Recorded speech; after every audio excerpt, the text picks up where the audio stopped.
Order, order. Hello and welcome to Reporters Without Order. This is the podcast where we talk about what made news, what didn't, and something that absolutely shouldn't have. And today we have with us Sagar from Caravan. Hi Sagar. Hello hi सुबेदा सागर ये आपका पहला video podcast है. जी thank you so much आपने बुलाया और no no thank you for agreeing. I remember हम पहले बुलाते थे, आप you will be used to very like say no to camera. हाँ वो व्हाट डू आई से आई मीन ठीक है एक समय आता है जब आपने you know you have to come out and speak about your story. तो अब वही है क्योंकि मैं सोशल मीडिया पे नहीं हूँ तो ये एक तरीका है अपनी स्टोरी को प्रमोट करने का. Fantastic story on like Network 18, which has the biggest reach in the Asia, which claims to have the biggest reach. Yeah. आपका स्टोरी में मतलब इतना डिटेल स्टोरी है. It's like 5-part story. And अभी हम सब बात करते हैं नेटवर्क 18 के बारे में कि वो अपने टेलीविजन चैनल में कितना मोदी का प्रोपागेंडा चलता है. But I think after reading it the most like the thing which I felt the important was कि even before Modi came into power, it has been servile to the corporate, like to the people who had owned it. Like after Modi came into power, it started the government's propaganda.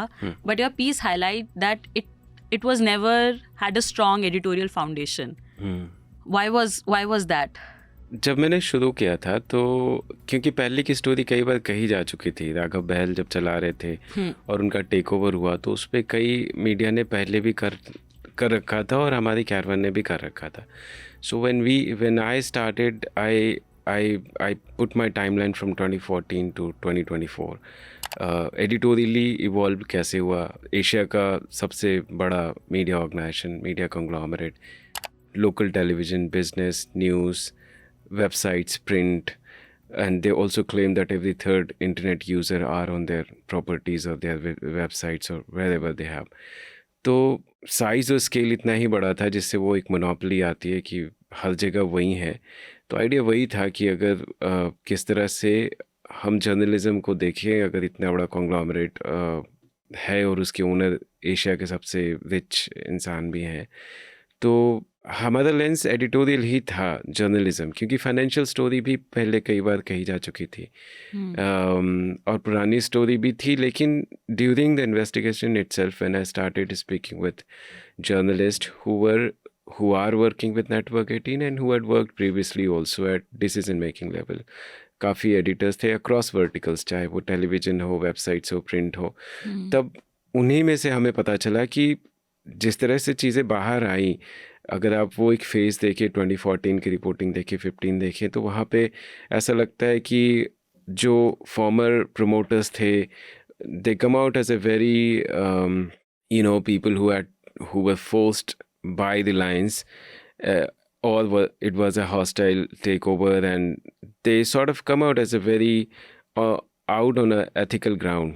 लेकिन लोगों ने, जो पहले से लोग काम कर रहे थे वहाँ और जो अभी भी बने हुए हैं, उन्होंने कहा कि हम तो पहले भी इस तरह की एडजस्टमेंट कर रहे थे. तो वहाँ से शुरुआत हुई मेरी. मैं थोड़ा सा बैकग्राउंड में गया और पीछे गया तो मुझे पता चला कि राइट फ्रॉम 2006 और 2005 onwards only there were compromises. जो उस वक्त जो इनिशियल टीम थी जब राघव ने शुरू किया था, दिल्ली से झंडेवालन में उनका ऑफिस था, हमारी ऑफिस से कुछ दूरी पर है उनका वीडियोकॉन टावर हुआ करता था.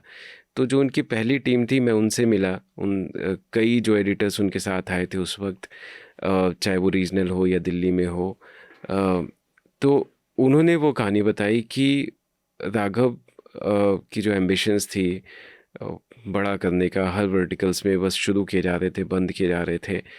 एडिटोरियल फ्रीडम उन्होंने दे रखा था, लेकिन जो कॉर्पोरेशन से जो पैसे लेने का है, जो एक वो एक रिलेशन है, वो बहुत पहले वार्म अप होना शुरू हो गया था. अगर एक आउट एंड आउट कोलूजन नहीं था, मगर जो रिलेशनशिप था, I would like to put it in words of one of the CNBC editors who said like there was enough comfort to ask for the loan and there was enough comfort to give the loan. जब उनकी मुसीबत आई, उनकी loan हो गई, तो ये comfort level already उनके बीच कैसे आई, जब उन्होंने कई टीवी प्रोग्राम स्पॉन्सर किया करते थे, चाहे वो इंडियन ऑफ द ईयर हो और या फिर रियल हीरोज़ करके उनका बहुत ही एक हिट प्रोग्राम हुआ करता था, जिसमें वो अक्रॉस इंडिया 25 सोशल एक्टिविस्ट को आइडेंटिफाई करते थे, उन्हें रिवॉर्ड करते थे बॉम्बे बुला के उसको। राजदीप सरदेसाई जो उस वक्त बहुत बड़े एंकर हुआ करते थे, प्राइम टाइम एंकर हुआ करते थे, वो होस्ट करते थे। और मुकेश अंबानी, उनकी फैमिली वो प्रेजेंट होती थी, नीता अंबानी होती थी। और जो मैसेज बाहर गया या जो स्क्रीन से मैसेज आ रहा था वो ये कि ये तो बहुत अच्छा काम है। तो उन प्रोग्राम्स में क्या होता था एग्जैक्टली कि नीता अंबानी को किस तरीके से प्रेजेंट किया जाता था? यही बात है, हमने उन सब से बात की जो प्रोडक्शन में इन्वॉल्व थे, जो रियल हीरोज़ के शोज़ में जर्नलिस्ट जो इन्वॉल्व होते हैं। तो उन्होंने बताया हमें कि वो किस तरह से उनकी शुरुआत होती थी सुबह की। वो एंटी लिया जाते थे, नीता अंबानी को अकम्पनी करते थे स्लम्स में या जहाँ भी कोई सोशल एक्टिविस्ट जो अच्छा काम कर रहे हों उनके यहाँ वो जाती थी, उनके साथ टाइम स्पेंड करती थी। और इस तरह से उनका जो इनिशियल मेकओवर कहते हैं, कोट एंड कोट उन्हीं के शब्दों में कहूँ कि Nita Ambani's makeover began with real heroes, जो उनका शो था।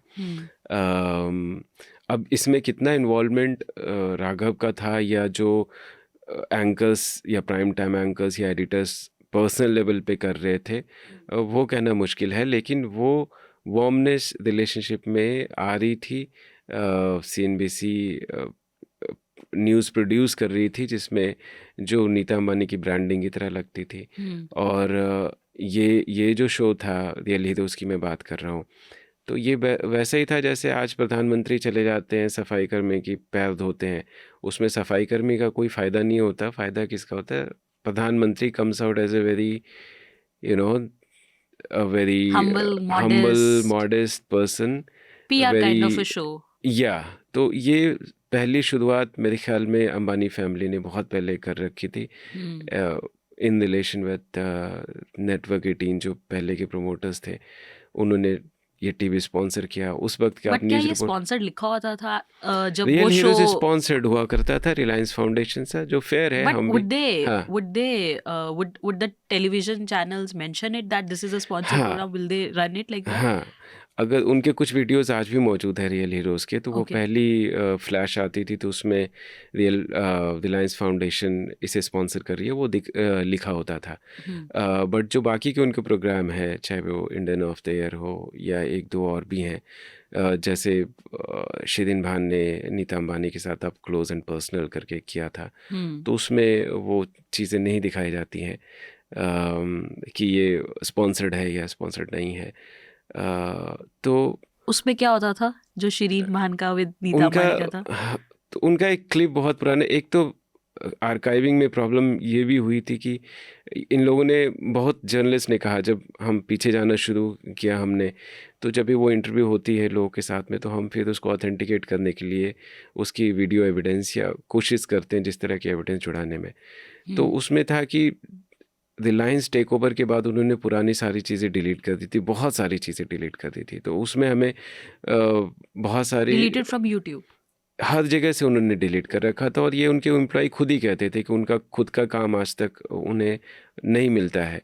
उन्होंने वो फुटप्रिंट्स जो उनके शोज़ के थे, जो अब उनके साथ नहीं हैं और कुछ लोग हैं भी, तो सब लगभग मैंने 2 दर्जन से ज़्यादा लोगों को इंटरव्यू किया, उन सब ने कहा कि उनका काम वो मिलता नहीं है। 2014 के पीछे वाला जो काम है वो सब, उसकी फुटप्रिंट गायब हो गई ऑफिशियल चैनल से। मगर कुछ जो थे या तो उन्होंने खुद प्रमोट किए बाद में, जैसे शिरीन भान की जो एक क्लिप थी वो CNBC ने बाद में शेयर करी, खुद उन्होंने शेयर करा वेरी रिसेंट अपने आर्काइव से। तो वो शो ऐसा था कि शिरीन जाती हैं नीता अंबानी के साथ में और उनका एक स्कूल रन करता है बांद्रा में, वहाँ पे बैठती हैं, वो कहती हैं कि आप इतना अच्छा काम कर रहे हैं। फिर वो जामनगर जाती हैं, वो हेलीकॉप्टर में एक उनका पीस टू कैमरा भी है, जो हम जर्नलिस्टिक लैंग्वेज में कहते हैं। बेसिकली वो उस प्लेन में बैठ करके वो बता रही हैं कि ये जामनगर में जो प्रॉपर्टी है उनकी, उसमें क्या क्या, उसमें आम का बागीचा है, उसमें टी प्लांटेशन है, ये सब कुछ। और गुजरात जैसे ड्राई स्टेट में यहाँ पे सब चीज़ें, वो जो उनका थाउजेंड्स ऑफ एकर्स अंबानी की प्रॉपर्टी, उस वक्त उन्होंने सेकंड रिफाइनरी लगाना शुरू ही किया था। तो वो दिखाना चाह रही थी, वो एक्सपेंशन लैंड का, और उसके अंदर क्या क्या चीज़ें, मेरे ख्याल में one of the rare footage वो अभी हैं, क्योंकि अभी आप देखते नहीं हैं बहुत ज़्यादा जामनगर से वीडियोस, जहाँ से अंबानी का जो मेन उनका बिजनेस है ऑयल का, वहाँ से आता है। तो वो अगर आप भी देखेंगे तो वो बहुत ही एक तरीके का पीआर लगता है। बट ठीक है, बिजनेस चैनल में अगर आप एक कॉर्पोरेट को, उनकी फैमिली को, उनके बिजनेस को दिखा रहे हैं तो इट्स फाइन। बट जो पुराने एडिटर्स थे उन्होंने मुझे कहा कि वो जो पीस टू कैमरा था जिस हेलीकॉप्टर में किया गया था वो अंबानी का था। तो हमने वही सवाल उनसे पूछा भी था, शिरीन ने फिर जवाब दिया था मैलिशियस लाइज वगैरह कर करके। तो वो स्टोरी में डालने का यही एक उसमें ये था कि हम दिखाना चाह रहे थे कि वो जो रिलेशनशिप की बात कर रहे थे, वार्मनेस की बात कर रहे थे, चाहे वो पर्सनल लेवल पे हो सीएनबीसी जर्नलिस्ट का, या फिर प्रमोटर्स का रिलायंस के साथ में हो, जो रिलायंस फाउंडेशन ने स्पॉन्सर कर रही थी चीज़ें, वो एब्सेंट नहीं थी।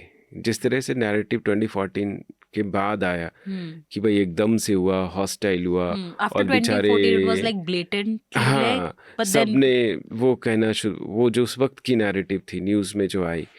लेकिन ये जो सारी चीज़ें हो रही थी उसकी कॉन्ट्ररी थी, और जो इनसाइडर थे वो पहले से जानते थे। और मैंने कई इंसिडेंट मेंशन किया है जो पुराने रिलेशन को दिखाते हैं कि वो उतना फेयर नहीं था, चाहे वो एडिटोरियल पॉलिसी भी हो, कि जब सीएनबीसी ने पहली बार ब्रेक किया था स्टोरी, जो अंबानी फैमिली के बीच में झगड़ा चला उनके भाइयों के बीच में, तो वो स्टोरी भी सबसे पहले सीएनबीसी की एक जर्नलिस्ट ने उसको ब्रेक किया था। लेकिन वो उस वक्त के जो लोग हैं उस न्यूज़ रूम में, वो बता रहे हैं कि वो जब स्टोरी आई उसको फाइनली प्ले आउट किया गया, लेकिन उसमें काफ़ी समय लगा, काफ़ी there was a lot of time, ऐसा मेंशन आपकी स्टोरी में कि जब बाइट आई है, बाइट को एयर किया गया, हाँ, the bite coming and bite being played out, there was a lot of time spent discussing whether they shall run it or not. कुछ लोगों का ख्याल था कि तुरंत ही इमिडिएटली किया जाए, क्योंकि obviously it's a news, and as a journalist आपको कॉर्पोरेट के झगड़े पसंद आते हैं, क्योंकि उसमें कई सारे डर्ट बाहर आते हैं जो हमारे लिए एक सोर्स की तरह काम करते हैं। तो एज ए जर्नलिस्ट आपका इमीडिएट रिएक्शन होता है कि ये अच्छा है, इसको रन करो। मगर वो नहीं, उसमें समय दिया गया। उसकी एक वजह, कई पॉसिबिलिटीज़ है। एक पॉसिबिलिटी ये है कि उस वक्त कई जो बिजनेस जर्नलिस्ट होते हैं वो भी स्टॉक्स में इन्वेस्ट करते हैं, लेकिन कई ऑफिशियली आपको कॉन्ट्रैक्ट साइन करना पड़ता है कि आप नहीं करेंगे, आपकी इंटीग्रिटी को मेंटेन करने के लिए। But nevertheless many of them they do invest in stocks of companies which in turn invest in your media organisation. तो वो भी एक रहा होगा, वो हम ऑथेंटिकेट नहीं करते हैं, ये इंटरव्यू में ही लोगों ने हमें बताया। एक तो वो वजह थी, दूसरा शायद प्रमोटर्स उन्हें नाराज़ नहीं करना चाहते थे। वो बार बार आता है मुकेश अंबानी को, वो उसकी जो रिलायंस के जो नंबर्स जो एडिटर्स रन करते थे उस वक्त, वो उन्होंने खुद ही कहा कि हमें बताया गया था कि आप सिर्फ उन नंबर्स बताएं, आप ये ना कहें कि क्योंकि जो बिजनेस चैनल का मेन न्यूज़ कंटेंट होता है बेसिकली स्टॉक मार्केट की बात करते हैं, किन के स्टॉक्स ऊपर जा रहे हैं, नीचे जा रहे हैं, एनुअल रिपोर्ट्स हैं, क्वार्टरली रिजल्ट्स हैं, वो आप बताते हैं। तो उसमें आप क्लियरली बताते हैं कि ये ख़राब है, ये अच्छा है। तो लेकिन यहाँ पे जो चीज़ें हो रही थी बिफोर टेक ओवर, उस वक्त ही उन्हें कहा गया था कि भाई या क्लोज टू टेक ओवर कि आप ये सिर्फ नंबर्स दें, सैनिटाइज तरीके से बात करें, ताकि ये भी समझना है कि भाई रिलायंस के स्टॉक्स ख़राब हैं, तो अगर ख़राब होते हैं तो इस तरह की चीज़ें, कई इंसिडेंट्स हैं जिनको हम ऑथेंटिकेट कर पाए। उसके बारे में हमने लिखा कि just to show that this kind of relationship was not new post Modi or after Reliance takeover, but Network 18 promoters were in relation, or journalist very willingly has colluded with or maybe collusion is a strong word. Many of them feel very comfortable working for private corporation or for the government. So there was this also important time, like important timeline in your story of like 2013. Yeah. There was this program which the CNBC Network Huh. 18 had run on. I think it was Think India, something like that. Yeah. जिसमें Narendra Modi was the chief guest or the first guest. Yeah. What was that about? तो वो time है 2012 में जब उन्होंने loan लिया था रिलायंस से, और 2014 में मैनेजमेंट कंट्रोल रिलायंस के पास है. तो वो 2 साल का जो सिलसिला था जब रिलायंस ने कहा था कि हम कोई इंटरफेयर नहीं करेंगे. राघव ने बाद में वीडियो जारी करके भी कहा कि he never faced any interference from Reliance. But जब हम वो कंटेंट सिर्फ हमने नहीं किया, पहले भी उस बारे में लिखा गया है कि राघव बहल जो वो प्रोग्राम कर रहे थे, जो उस प्रोग्राम से लोग जुड़े हुए थे जो उस वक्त के एडिटर थे, उन्होंने कहा कि वो quote and quote it was a clear plug for Modi, क्योंकि उन्होंने लोन ले रखा था और उन्हें ये समझ आने लग गया था कि अब again what I am saying right now is from one of his colleagues who told me that he started realizing that now, because he has taken the debt and obviously he shares a very good relation with Modi, and if Modi won, the news channel would not be able to criticize him. तो उन्होंने थोड़ा सा pro Modi stand लेना शुरू किया through the program, and he was perhaps thinking that the takeover won't be sudden and he would be allowed to stay in the helm of affairs. लेकिन वैसा हुआ नहीं. जैसे हुआ उनको हटाया गया. लेकिन उनकी शायद थिंकिंग जो रही होगी, जो उस वक्त उनके साथ लोग काम कर रहे थे, उन्होंने हमें बताया कि जो एडिटर्स थे, जो प्रोडक्शन में इन्वॉल्व थे, कि ये बहुत ही ब्लेटेंट प्लग था मोदी के लिए. वो एक एजेंडा सेट किया जा रहा था, चाहे जो आज हम देख रहे होता हुआ, चाहे वो ग्लिम्स था. हाँ, चाहे वो डायरेक्टली मोदी की वाहवाही नहीं कर रहे थे, लेकिन जो एक आइडियाज़ थे, चाहे वो एजुकेशन को प्राइवेटाइज करने का या बाकी चीज़ें, हमारी PSUs और भी जो सेक्टर्स के हैं उनको प्राइवेटाइज करने का, इकोनॉमी को प्राइवेटाइज करने का, ये आइडियाज़ प्लांट किए जा रहे थे ताकि वो एक इकोसिस्टम तैयार हो मोदी के लिए. क्योंकि मोदी ओबियसली उनके जो इकोनॉमिक पॉलिसीज़ हैं, हम देखते हैं कि बहुत ही कैपिटलिस्ट फ्रेंडली या कॉर्पोरेशन फ्रेंडली हैं. तो अगर जनता के बीच में अगर वो एक्सेप्ट कर लेते कि हाँ प्राइवेटाइजेशन ठीक है, या राइट विंग के जो आइडियाज़ हैं other than economic social ideas जो हैं उनको वो एक्सेप्ट कर लेते, तो मोदी की एक्सेप्टेंस ऑटोमेटिक हो जाती. तो इस तरीके की कहते हैं उस वक्त के एडिटर की थिंक इंडिया इसलिए ही चलाया गया था. काफ़ी एपिसोड उसके रन हुए. I mean, and were all like episodes on Modi, just focusing on Modi, or were there different guests? Different guests only, but Okay. like I said, the But the first ideas, in the first one Modi was there, but the idea to platform those such ideas on the platform was that they'll have to create a very pro Modi atmosphere. जो electorate हैं उनको उनके mindset काफ़ी उस तरीके का हो जो बीजेपी जिसमें वो बिलीव करती हैं. तो या आई मीन थिंक इंडिया, या It's quite telling. मतलब I mean, these are the people who might be seen as the defenders of media now, yeah, but when they were at the helm of affairs, they had never like maybe put in those strong editorial foundations when they were at the helm of affairs. I mean, yeah, maybe. I mean, I won't. I mean, that's what your piece. Like, yes, that's true. mean, I have relied that's mostly on my subject. The interpretation of your piece. Yes, you can say that. In a way, you can definitely say that. I wanted to be very fair in my assessment of the news organization. It should not have come out as a piece which was criticizing Reliance takeover, but more focused on what happens to journalism when you don't have a very good revenue model, or when you are dependent on government or on corporation for money to pay your staff or to run the operation. तो उस process में जो सबसे ज़्यादा नुकसान होता है वो जर्नलिज्म का होता है। और इसलिए हम थोड़ा सा पीछे भी गए कि सब कुछ होली तो नहीं रहा होगा। और ये हमें उन लोगों से ही पता चला जो उस वक्त काम कर रहे थे, जो अभी भी कहीं किसी जगह काम कर रहे हैं। लेकिन उन्होंने भी कहा कि ऐसा नहीं है कि हम पहले जो सब कुछ अच्छा था, चाहे वो गवर्नमेंट के इंटरफेरेंस की बात हो। कुछ लोगों ने मेंशन किया जो उस वक्त एडिटर थे कि उन्हें एक बारी पी चिदम्बरम से भी एक वार्निंग आई थी, और एक बार अंबिका सोनी जो उस वक्त इंफॉर्मेशन मिनिस्टर थी, उन्होंने, वो कोई थ्रेट या वार्निंग नहीं थी, उन्होंने बुलाया था कि आप आके मिले। फिर एक और मिनिस्टर थे, कपिल सिब्बल थे, उन्होंने एक एडिटर को फ़ोन किया था नेटवर्क 18 को कि उनका नाम नहीं होना चाहिए। तो ये इंसिडेंट्स दिखाते हैं कि पहले भी ये इंडिविजुअल लेवल पे गवर्नमेंट के लोग अप्रोच करते थे, लेकिन इतना सब कुछ सिस्टमेटिक और लीगलाइज तरीके से नहीं जो अब हो गया है। जैसे अब बीजेपी बहुत ही ओपनली दिल्ली के अंदर अशोका होटल में पार्टी ऑर्गेनाइज करती है जर्नलिस्ट के लिए। We'll come to that. But then I think आपने बातों में जो एक important point बोला that like what is happening post Modi era was easier to do because these channels or these big media conglomerates never had a good revenue model.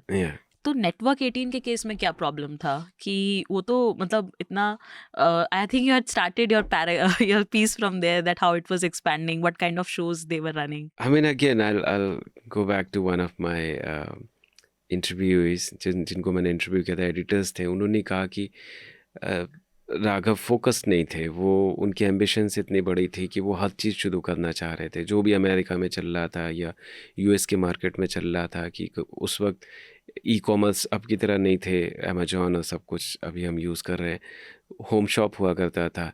तो उन्होंने Indian television के लिए तुरंत ही निकाल दिया। अब शायद वो चलता भी है कि नहीं चलता है, बट इस तरीके की उनकी सोच थी कि वो कुछ कहते हैं उस वक्त के एडिटर कि जैसे ही वो कुछ सोचते थे वो देखते थे अमेरिकन ऑडियंस के लिए या जो भी वेस्टर्न कंट्रीज़ में, उसको रेप्लिकेट करने की कोशिश करते थे और फिर वो तो आधा अधूरा छोड़ करके फिर कुछ और पे लग जाते थे और एक प्रोजेक्ट पे बहुत सारा वो रिसोर्सेस स्प्रेड कर उसमें स्पेंड करते थे उसको। तो ये एक प्रॉब्लम थी कि लोगों को पता भी नहीं था कि हमारा जैसे CNBC जैसे जो इनिशियल टीम आई तो उन्होंने कहा कि हमें पता नहीं था कि हम ग्लोबल ऑफरिंग के लिए हैं या डोमेस्टिक ऑफरिंग के लिए हैं, क्योंकि हमें बस हायर कर लिया गया था, हमें बताया भी नहीं गया था कि एग्जैक्टली करना क्या है। फिर आप देखें उन्होंने ओपिनियन प्लेटफॉर्म भी शुरू किया फर्स्ट पोस्ट के फॉर्म में, तो वहाँ भी वही चीज़ देखने को मिलती है कि शुरुआत में 5-6 लोगों को उन्होंने हायर किया और कहा कि आपको जो बनाना है बनाइए, जो कि एक अच्छा एज एन एंटरप्रेन्योर एक बिगनिंग में एग्जैक्टली हाँ, तो बिगनिंग में वो बहुत ही अच्छा रहा क्योंकि उन्होंने फ्रीडम दी, लेकिन आइडियाज़ वैसे ही थे कि एक हमें ओपिनियन शुरू करना है, एक इंटरनल स्टार्टअप शुरू करना है। फर्स्ट पोस्ट का आइडिया जो एक फाउंडिंग एडिटर ने हमें कहा कि शुरुआत में थी कि हम इंटरनली एक स्टार्टअप सेपरेट डिवीज़न की तरह करके देखते हैं, और राघव को पता नहीं था कि वो क्या होगा। उन्होंने जिनको हायर किया उनसे कहा कि आप सोचो क्या होगा और आप क्या करना चाहते हो। तो फिर उन्होंने luckily or fortunately unfortunately they were all from different backgrounds, had come together and they were good people. So they came out with this idea of opinion journalism with breaking news. तो दोनों को combine करके जो उन्होंने बनाया कि उस वक्त ट्विटर भी नहीं था और फेसबुक भी नहीं थे, तो जो पब्लिक का वो सेंटिमेंट था वो आज जितना ओपनली हम बोल पाते हैं, आई मीन रहा होगा, but perhaps it was not such a big thing. जिस तरीके से आज हम इंटरनेट है और हर इंसान अपने आप को पब्लिश कर पाता है, अपनी चीज़ें बोल पाता है, तो उस वक्त वो एडिटर कहती हैं कि वो एक हिप था कि अगर आपने फर्स्ट पोस्ट वो प्लेटफॉर्म बन गया जहाँ पे हर तरीके का सेंटिमेंट या हर तरीके की जो एक आउटरीच है वो आ सकती है, irrespective of your political ideology, लोगों के लिए सिर्फ जो ओपिनियन मेकर्स पहले हुआ करते थे एकेडमिक सेंस में, कोई यूनिवर्सिटी से लिख रहा हो या कोई एक्सपर्ट लिख रहा हो, उसको फर्स्ट पोस्ट ने कहते हैं कि फाउंडिंग एडिटर्स ने वो बदला। उन्होंने लोगों की सोच या उनकी बातचीत को वो प्लेटफॉर्म दिया, और वो वही चीज़ थी, और वो ब्रेकिंग न्यूज़ के साथ ही कर रहे थे कि कोई इंसिडेंट हो रहा था, इमीडिएट कोई ओपिनियन निकाल दे रहे थे, और उसमें वो सब लोग थे जो आज बहुत ही कॉमन हो गया है वो लिखना हमारी सोशल मीडिया प्लेटफॉर्म पे। तो वो एक तरीके का वो एक ट्रांजिशन भी था हमारी टेलीविज़न से डिजिटल में लोगों का ट्रांजिशन हो रहा था। तो इस वजह से भी उसके हिट होने की एक वजह ये भी थी कि one of the earliest opinion plus breaking news platform थी। उन्होंने लोगों की सेंटिमेंट को प्लेटफॉर्म किया, जो उस वक्त नहीं हो रहा था। जो भी चीज़ें आती थी बहुत ही एकेडमिक और बहुत ही सीरियस तरीके की चीज़ें आती थी। बट या अब लेकिन अगर आप आज फर्स्ट पोस्ट देखें तो वो सिर्फ फॉरेन न्यूज़ उसमें आपको दिखता है। तो उसको पलकी शर्मा रन करते हैं, जो पहले वही किया करती थी जी न्यूज़ पे। तो शायद वो आइडिया उनका रहा होगा कि जो इंडियन डायस्पोरा आउटसाइड कंट्री है वो अपने वेबसाइट पे ये क्लेम करती हैं कि foreign news with perspective, I mean not exactly in these words but something like covering foreign news from Indian perspective. हाँ, तो वो जो पुराना ओरिजिनल आइडिया था वो बिल्कुल अब आपको देखने को नहीं मिलता है। फर्स्ट पोस्ट में बिल्कुल वो दिखाई नहीं देता है। तो या आई मीन जो एडिटर मुझे कहते शुरू में उन्होंने कहा कि उनकी एम्बिशन एक तरीके से बेन और बूंद दोनों ही बनी, कि वो बहुत ज़्यादा स्प्रेड हो गया और पैसे बहुत खर्च हो गए, जिसके लिए उन्हें लोन लेना पड़ा। लेकिन उसका एक ये भी हुआ कि जो अलग अलग एक्सपेरिमेंट्स किए गए थे कुछ सक्सेसफुल हुए और बहुत ज़्यादा वो अनसक्सेसफुल भी हुए, वो बंद हो गए तुरंत ही।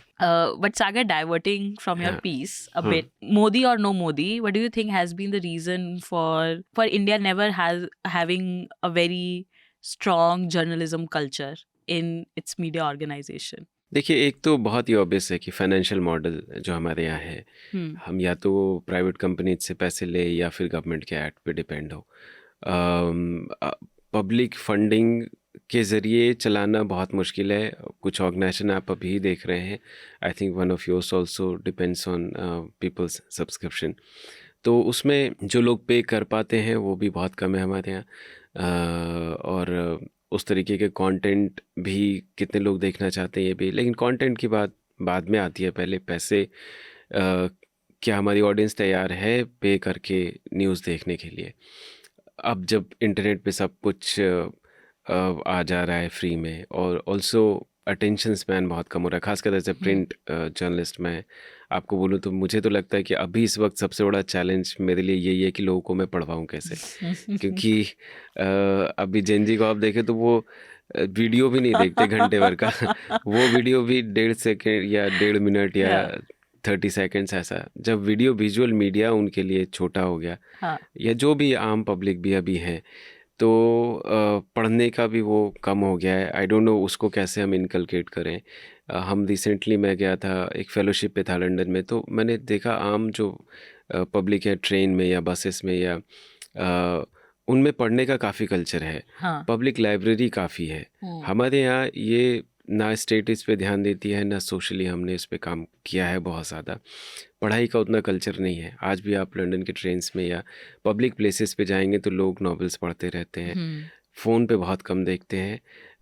हमारे यहाँ अगेन इस पीस में भी मैंने थोड़ा सा, शायद वो इंटरव्यू में नहीं आया क्योंकि हमने सोशियोलॉजी ऑफ न्यूज़ रूम से डील नहीं किया।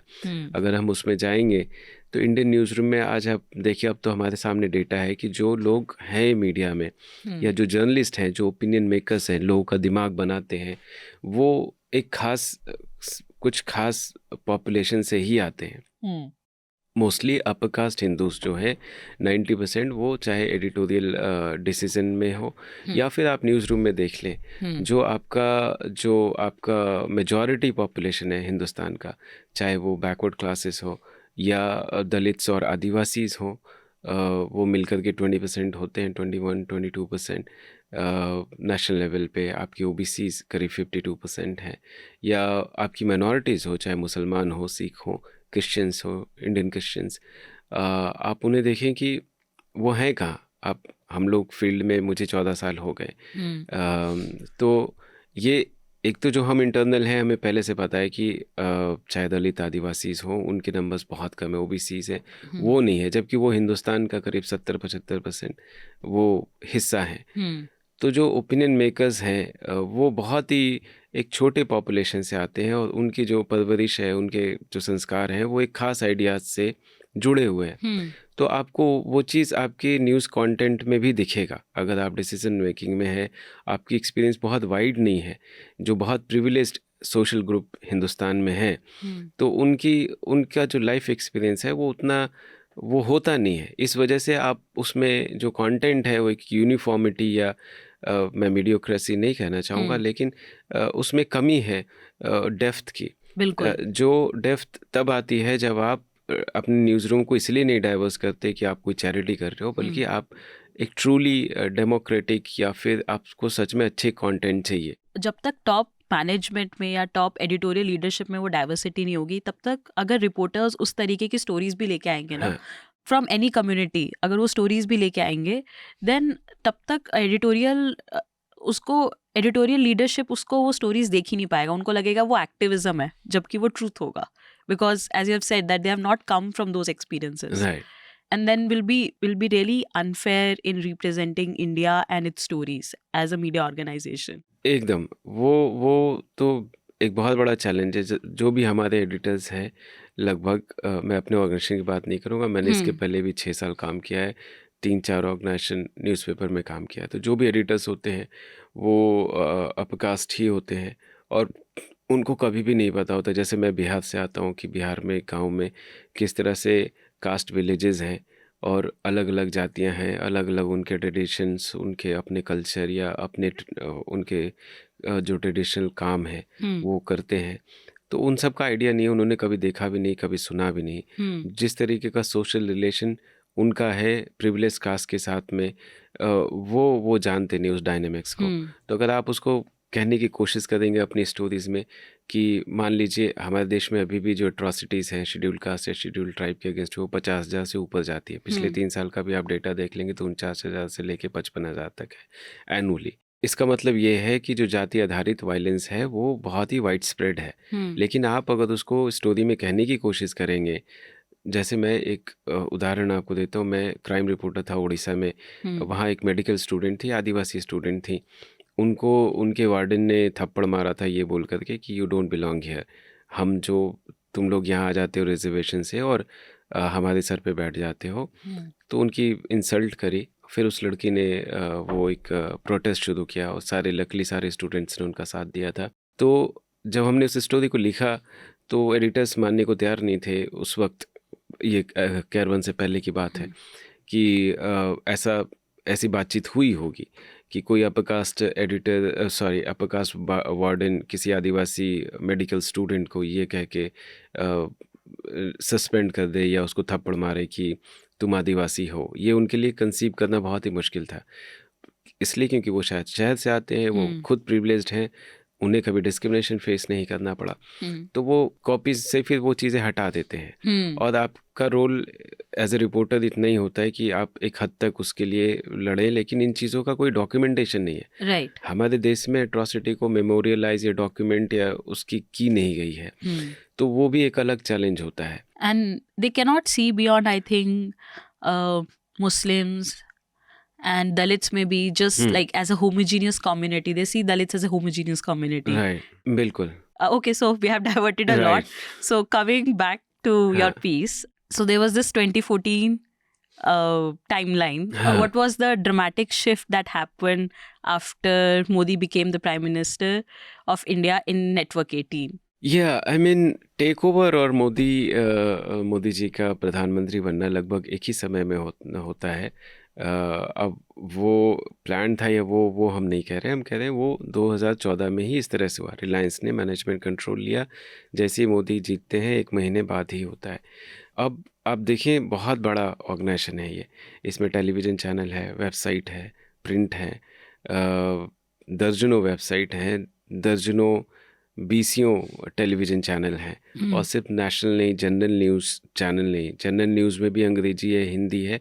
उसके बाद आप लोकल चले जाएं, उन्होंने लोकल भी ख़रीद रखा है, तो 16-17 चैनल उनके लोकल है, हर लैंग्वेज में है। तो उन सब को चलाने के लिए जो जर्नलिस्ट हैं, आपको लोकल हर डिस्ट्रिक्ट्स में, हर स्टेट में आपके जर्नलिस्ट हैं, आपके ब्यूरोज़ हैं, दिल्ली में जो ऑफिसेस थे वो हैं। तो एक बहुत ही बड़ा ऑर्गेनाइजेशन है, बहुत ही ज़्यादा लोग काम करते हैं।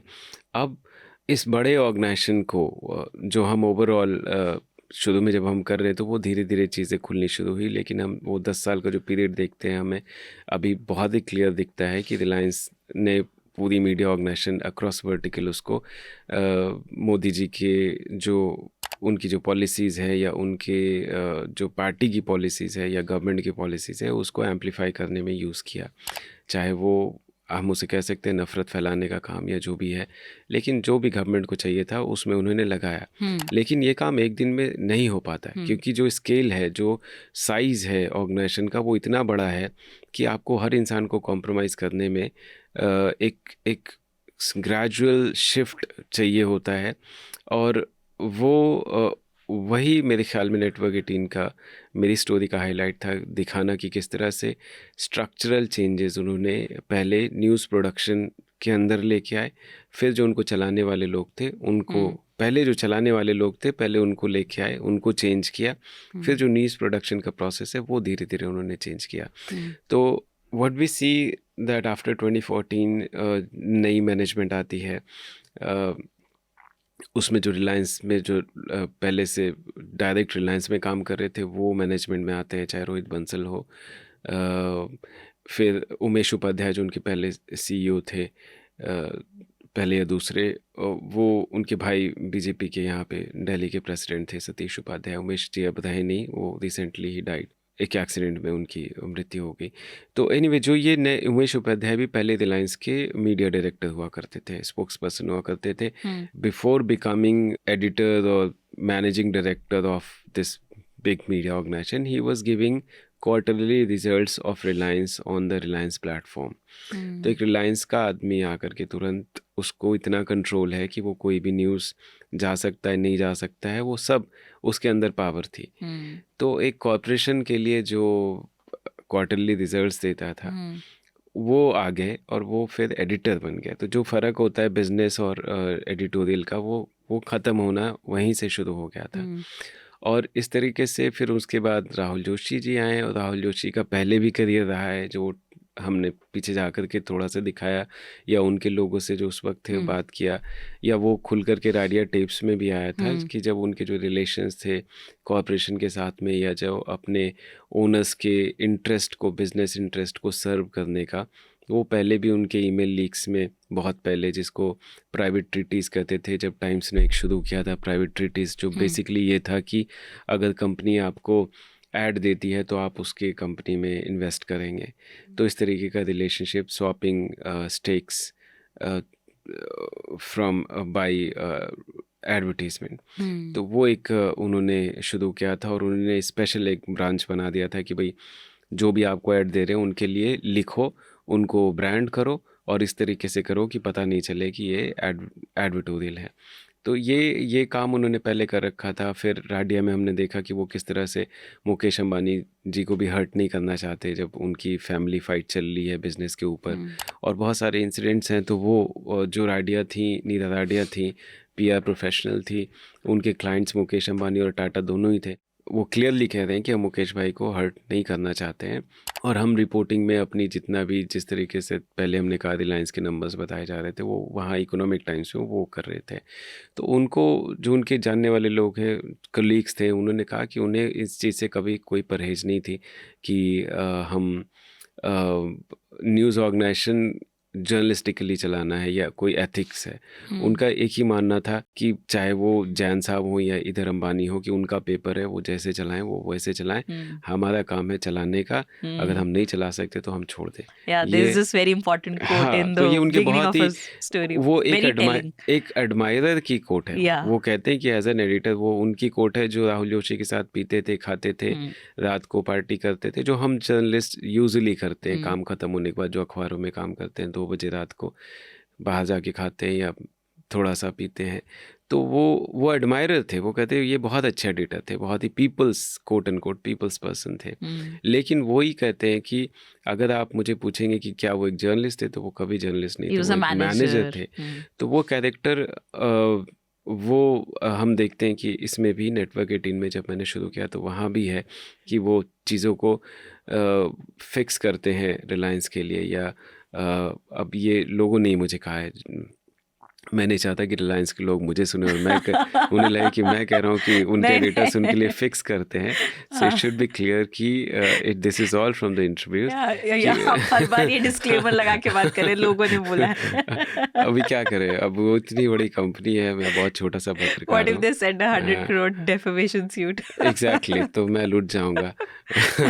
Anyway, So yeah. सो वो कल्चर, वो कैरेक्टर, वो उस तरीके के मैनेजमेंट Hmm. लेके आए, एडिटोरियल लेके आए। फिर Hmm. उन्होंने एक चीज़ किया कि न्यूज़ प्रोडक्शन में उन्होंने किया कि एक पूल बनाए कि सारी स्टोरीज जो सब जगह से आती हैं हाँ. इसमें से ही आप पिक करें। तो डिजिटल एडिटर्स की जो पहले फ्रीडम थी अपने रिपोर्टर्स को बताने की हमें क्या चाहिए नहीं चाहिए, अब वो पूल में से उनको पिक करना पड़े। अच्छा, एंड तो वो पूल कौन डिसाइड वो एक वो डिसाइड कर सिस्टम रहा है? में था, वो एक डेटाबेस की तरह था कि जो अच्छा. सारे डिस्ट्रिक्ट से, और उनको पहले ही खबर कर दी गई थी, जो उनके जो भी एडिटर्स थे उनको उन्होंने बताया था कि आपको अगेंस्ट मोदी, अगेंस्ट कैबिनेट और पॉलिसीज़ खबर नहीं करनी है।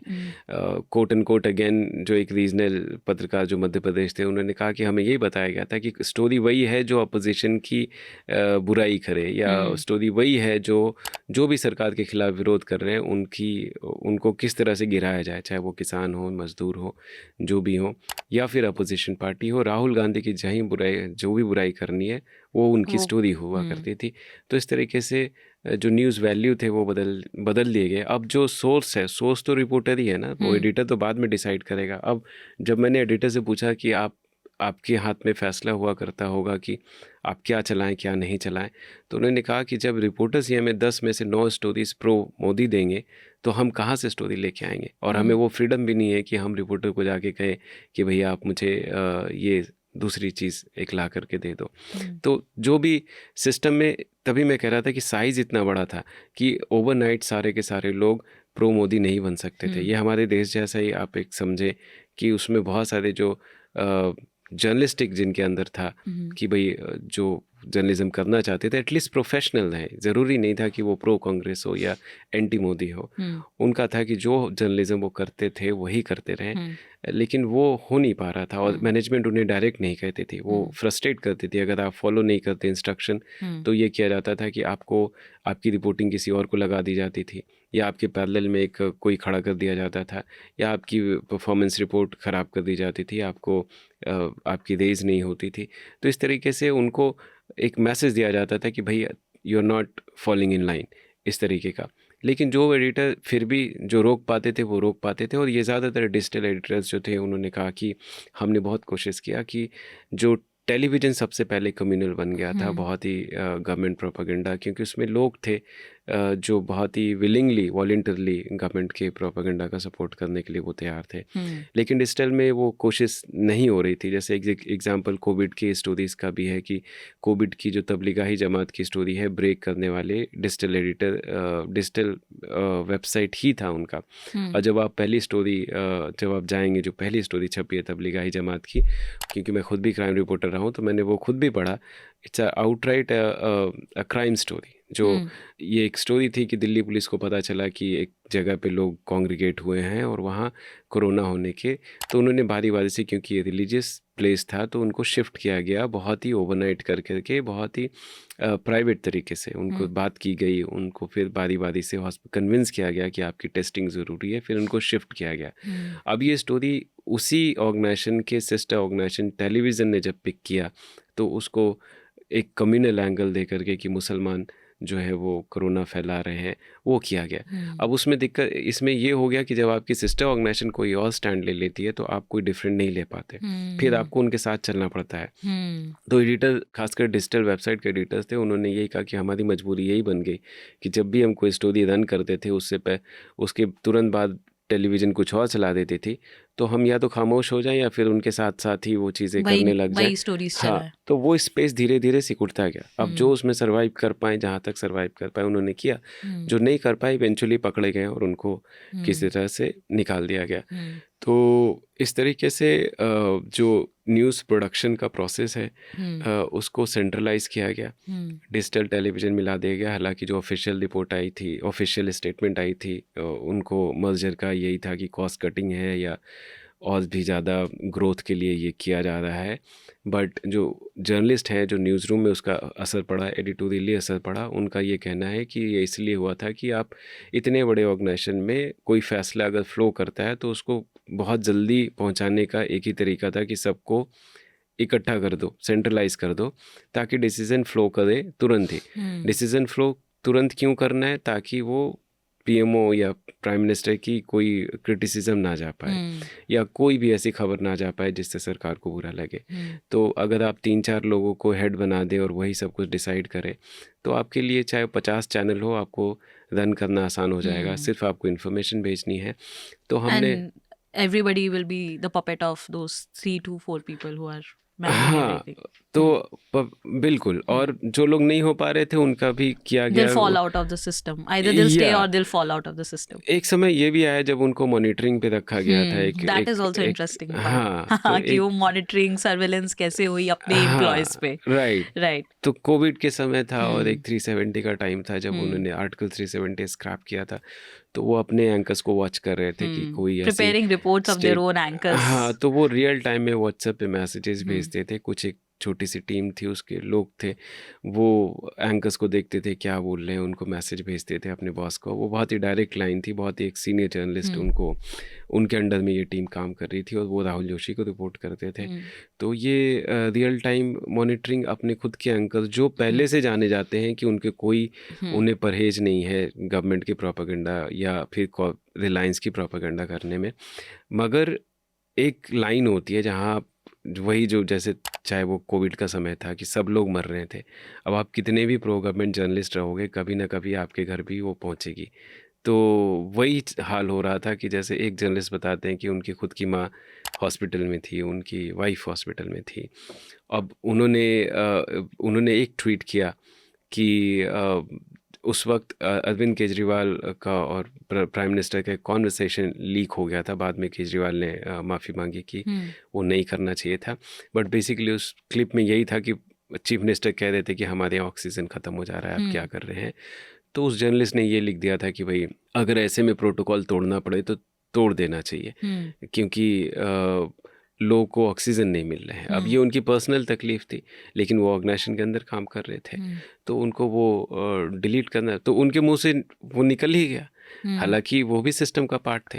तो यही था कि उसके लिए उन्होंने मॉनिटरिंग बनाई थी कि ये एक ऐसा समय है जब हमें लोगों को, जर्नलिस्ट को बिल्कुल क्रिटिसाइज़ करने नहीं देना है।